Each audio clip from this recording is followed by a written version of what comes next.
The Early Years Network in East Belfast is a group of probably about 25 early years providers, which are daycares, preschool and nursery school, and we've brought them together.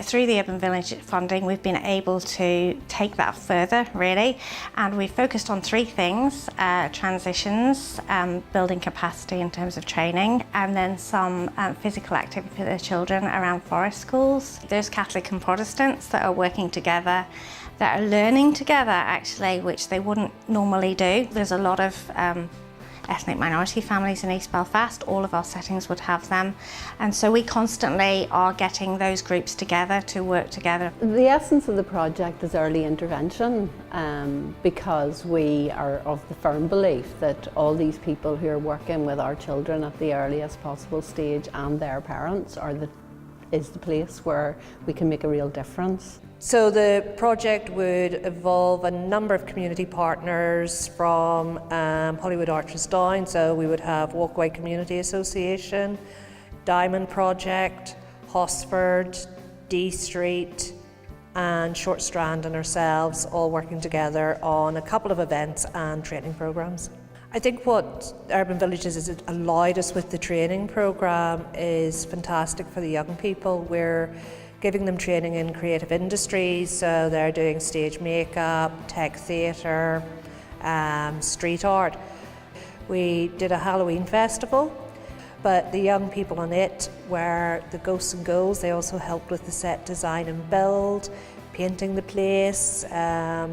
The girls did the makeup for all the actors and other people there.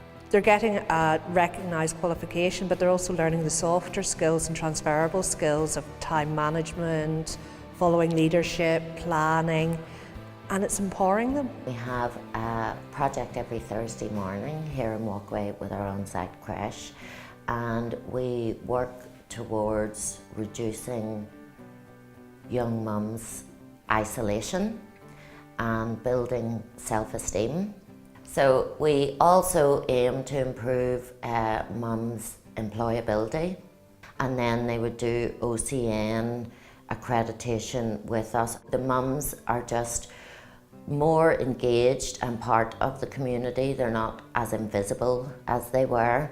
I suppose they do realise that it's quite a positive thing that they've both come from both sides, and their children are coming together every Thursday as well, so their children will grow up together knowing there's no difference.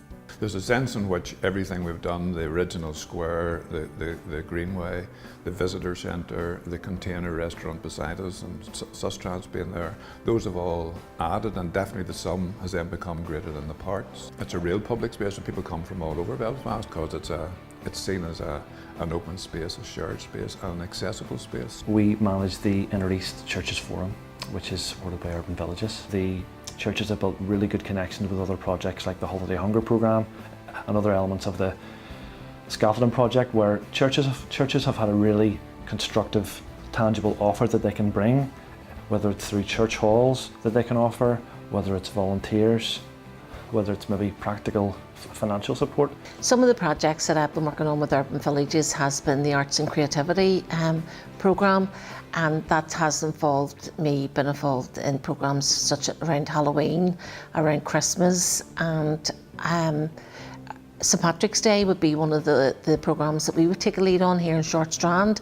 And people come in and, you know, there's no talk about where they live in East Belfast. They're here to celebrate St Patrick's Day and they all have a good time. Some of the activities in the Arts and Creativity programme we run around our senior citizens groups. That's about getting them people out of the house, people who are socially isolated.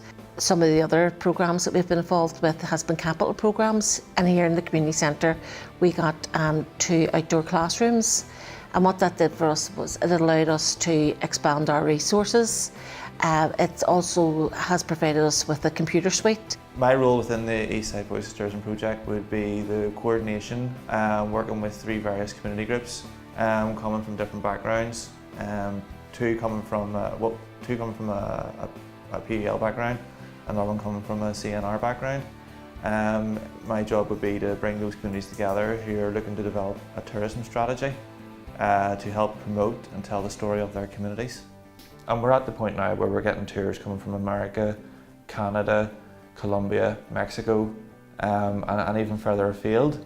Working relationships and partnerships that have created friendships between these communities. It's given the local community an opportunity to see there's people here, there's something good going on in our local community, and when we're doing a handover at the short Strand, our local community are seeing what's going on, and then it's given our local community confidence.